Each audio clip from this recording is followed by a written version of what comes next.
46 seconds of logos. The future has not been written. God damn it. They tried to murder me before I was born. Actually, it was when you were 10, John, but you definitely looked 13, and I'm totally with you. I've erased all connections to the past. That doesn't sound possible. Also, fingerprints and shit. F you, kid. This is brave product placement for a beer. Are they in some way acknowledging and symbolizing how many deaths this product is directly and indirectly responsible for? It's not a Terminator movie if we don't see what could be future footage of the machines wiping out humanity.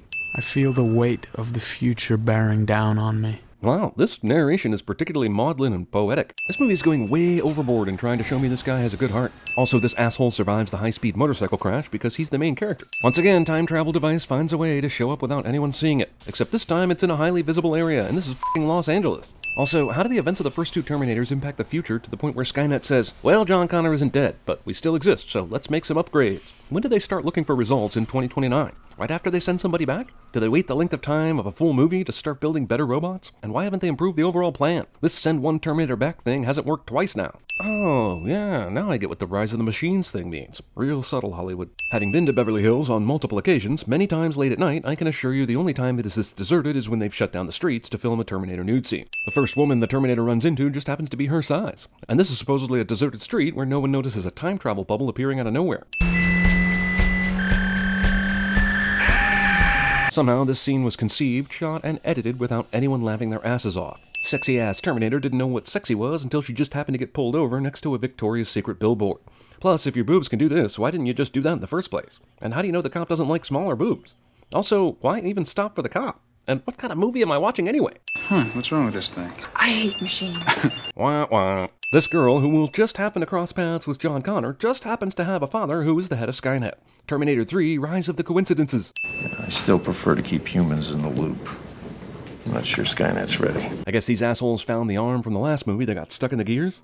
How did they replicate all of Miles Dyson's work and create Skynet in this amount of time without the chip and just a Terminator hand? Meanwhile, on the most obvious indoor set of all modern filmmaking history. Apparently this time, the time travel machine decided to send one of its travelers all the way out in bum Death Valley or some shit, after having a perfect yet impossible city limits record without anyone seeing it. Hey, yeah, just drop me at the nearest animal hospital that employs my future wife, please. Thanks a ton. T800 models are pre-programmed to look for roadside bars as soon as their time travel is complete. You're supposed to go around to the back. Hey man, just because you work at a male strip club doesn't mean it's not unusual to see a naked man walking up to the front of your business. But why were all the other women he scanned before her not inappropriate? You're close. Talk to the hand. First off, talk to the hand. Second off, how is this guy not fearing for his life when he sees a naked Schwarzenegger rushing at him on stage? Futuristic Terminator somehow programmed to know these glasses are stupid. Because the AP brand of watch is so badass, right? Also, did Skynet install hilarious one-word descriptions for every damn thing a Terminator scans? What kind of fast food drive-thru is set up on the passenger side? I suppose you're the one who ripped us off last week. First off, you didn't add security measures after the first break-in. Second off, John Connor, who is so careful as to not let anyone know his identity or find him, is breaking into the same animal hospital 2 weeks in a row? This is the stuff we use to chemically neuter dogs. I guess you could say it's the drugs, but John Connor falls for this. Also, veterinary technician has advanced hand-to-hand and disarming combat training. My Kripke's basement. Ooh, I love this game. Teresa Jenkins' curling iron. Also, not only is the Skynet guy's daughter randomly bumping into John Connor, but they already know each other. Middle of 8th grade, you just disappeared. You clearly haven't changed at all since you were 13, and I remember asshole criminal kids who were never in school all that much to begin with. I just have a gift. Catherine Brewster? Why in all the history of fuck would the Terminator show up at an animal hospital this early in the morning, unless she somehow heard this chick's emergency call about her cat? Catherine Brewster? No. Future robot can identify people based on blood taste, but not physical appearance. Why did Katie run out of her hiding place again? Did she know that the Terminator found John Connor with her DNA sampling tongue and decide to use the drama of the situation to risk death? It's amazing how keys become so hard to use when being chased by Terminators. Truck somehow blasts Terminator Girl without smashing, hurting, or even touching Kate. Also, the Terminator comes to save the day out of nowhere with absolutely no reason to be here. Is this Terminator X Machina? Terminator in the machine? Or is this Terminator X Terminator? Man, there are so many puns I want to use here, but a Terminator came back from 2029 and stopped me from doing it. Where's John Connor? What makes him think she knows where he is? Did he read the script? You here to kill me? John, you know how this works. Skynet only sends one Terminator to kill you, and somehow the Resistance figures this shit out and they send somebody or some other Terminator to protect you. They've never done the two-killer thing for some reason, so get with the times, man. Amazing she went through all that trouble to inflate her boobs and steal a gun from a cop when she has this fantastic weapon literally at her fingertips. She blasts him into the building, but then figures, there's no reason to finish him off. Hello? Cell phone fails at inopportune time for protagonist cliche. Wait, she went through all this trouble to make this cop car and fire truck remote control just so she could use them in the chase and drive this way more cumbersome crane rig? Why didn't she just steal the cop car? Who's got him back there? What's going on in there? Who's back there? Shut up! What a treat! The guy who got hit in traffic character is being played by an actual robot. A cop when you need one. Awesome, but how the f did they catch up to John? Even if they are being remote controlled by the TX, he left them at the vet's office like ages ago, when it was still nighttime outside. The f did they even know where John went? Well, I was giving the movie the benefit of the doubt with the car won't start cliche since he got in a wreck and all, but suddenly revving up at the last second? That's a paddling. She survives all this f***ing bullshit. Oh man, this is a random propane truck driver's worst nightmare. Hold on! Hold on to what? The thing that dogs usually hold on to when they're back here? Man, this Terminator chick really hates LA. Finally, somebody shoots the tires in these movies. And I guess they gave this T800 an upgrade since he didn't know to do that in the first movie. Movie unintentionally inspires the ridiculous chases in Fast 5 in 2012. How did this asshole drive this cumbersome thing to a place ahead of where John is? Did she go through a Mario warp? Meanwhile, no real cops in LA are seeing or responding to any of this mayhem. It's unreal how many times John is right in front of her and she doesn't use this same weapon on him. She had one miss and she suddenly doesn't think that's an option anymore. Terminatrix does not instantly continue pursuit here because, well, they do have a 3-block lead and all. That's practically insurmountable. Do you even remember me? John Connor is suddenly way stupider than he was in T2 and thinks a completely different murder bot from the future that was melted last movie would have any memory of him. Later, he acts like he doesn't know there are thousands of these things as if his mom never taught him all that shit. Blowing up Cyberdyne? Hasta la vista, baby? Ring any bells? Well, of course it doesn't. But John brings up an interesting paradox. Since the events of T2 actually did change the future, and everything happened later than usual, did Skynet still send a Terminator back to 1984 and 1995? How did the exact same things happen as they did earlier after the future timeline was altered? I'm powered by 2 hydrogen fuel cells. My primary cell was damaged by a plasma attack. It only started smoking an hour after the attack because the screenwriter said so. Terminator endangers the mission by throwing a small atomic bomb outside that could easily have wrecked this truck and killed 2 crucial resistance fighters he came back here to protect.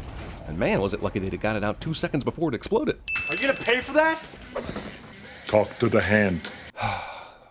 Also, how did the gas start pumping if no one has the money or a credit card to prepay?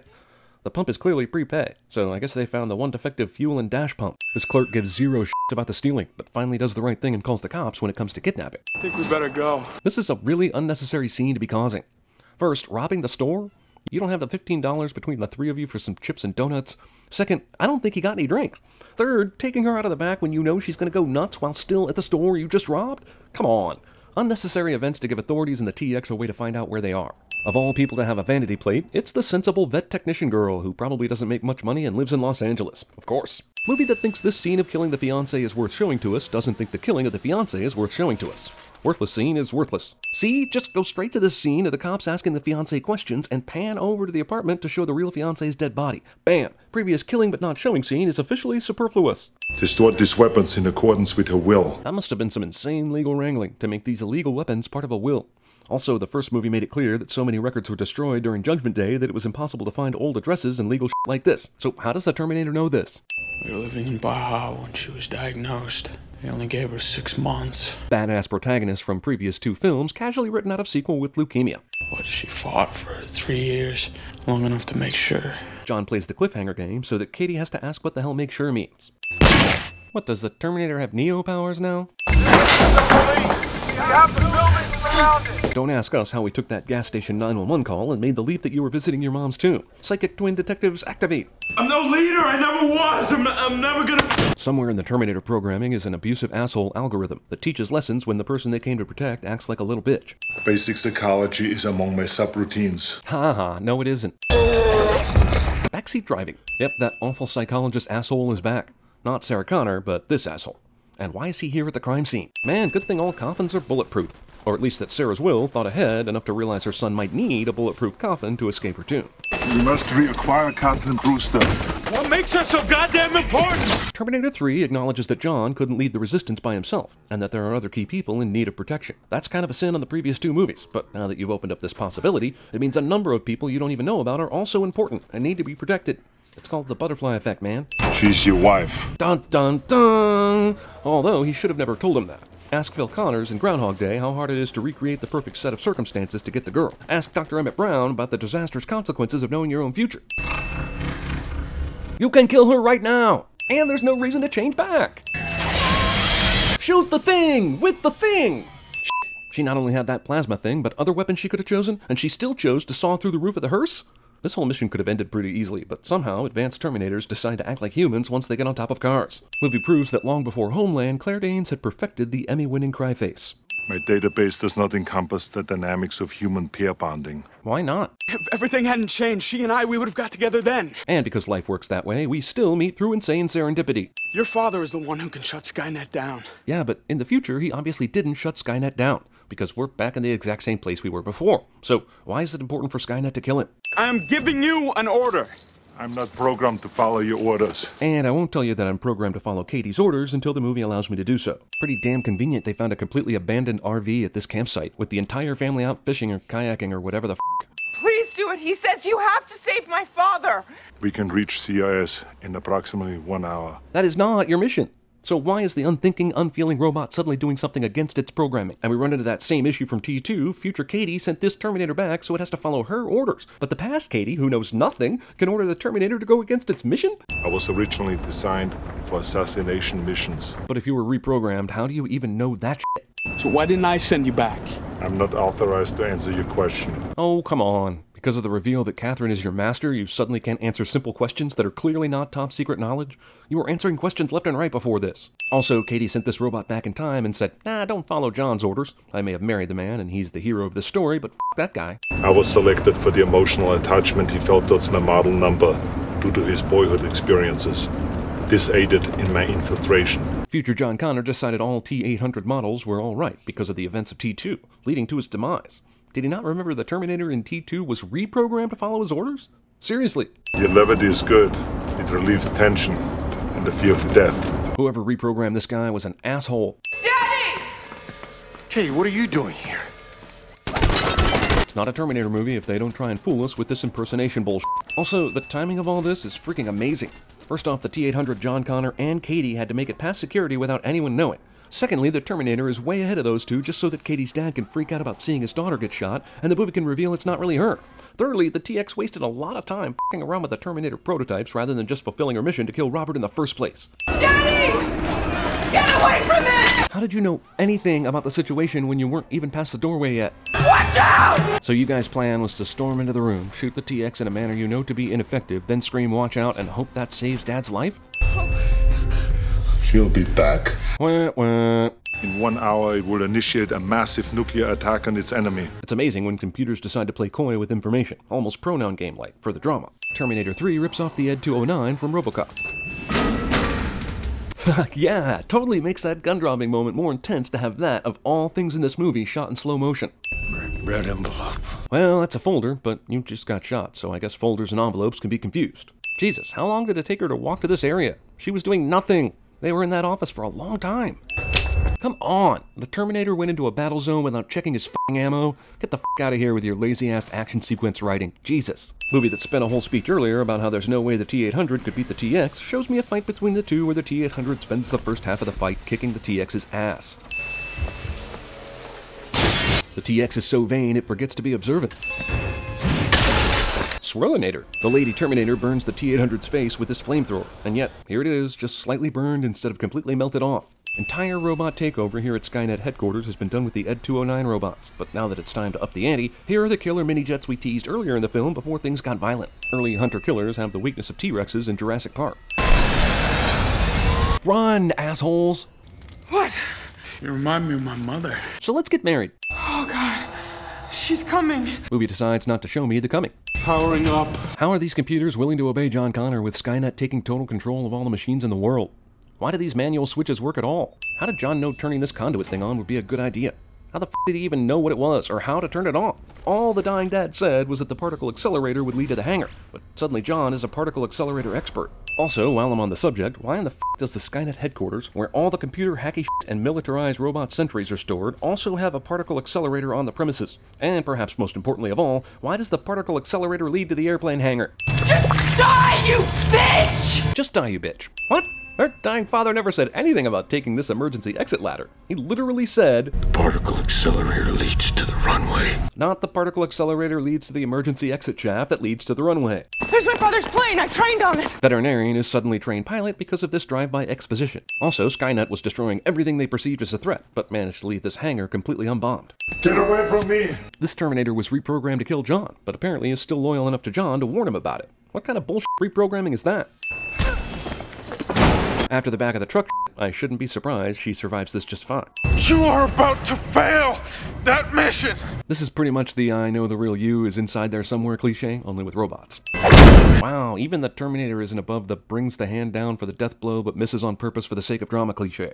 And none of the autonomous killing robot machine shot down this plane escaping the Skynet base.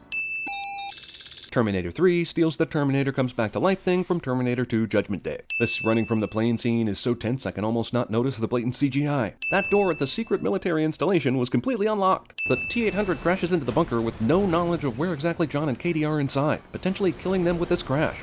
You are terminated. Coldly logical and exact Terminator says something he believes will be factual but totally isn't yet. Terminator killing Terminator causes this much damage, but do the blast doors still go down to prevent the nuclear— oh, forget it. I'm gonna set the detonator for 5 minutes. That should give us enough time to make it back up. Personally, I foresee no complications with that amount of time. There's nothing here! Okay, so the movie just dropped a bomb on us that Katie's dad sent them here to survive, not stop the nuclear attack.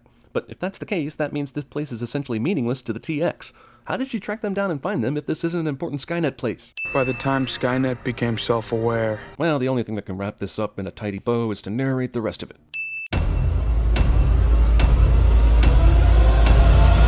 you remind me of my mother.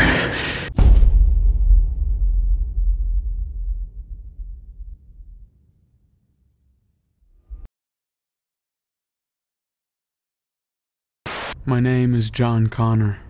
I'm Spider-Man. Because he can take it. Because he's not a hero. He's a silent guardian. A watchful protector. Can you touch that? Can you touch that? No, no, no, no. Take the wheel. Jesus, take the wheel. You don't have to do this. You don't want to do this. I am Locutus of Borg. Resistance is futile.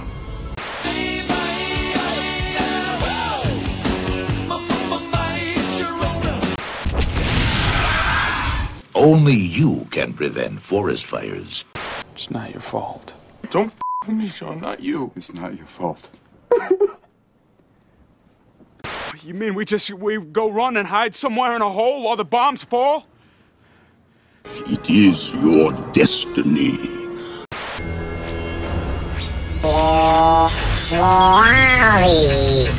Let's pray to God this works. Skynet defense system now activated. You didn't say the magic word. Happy birthday, Molly.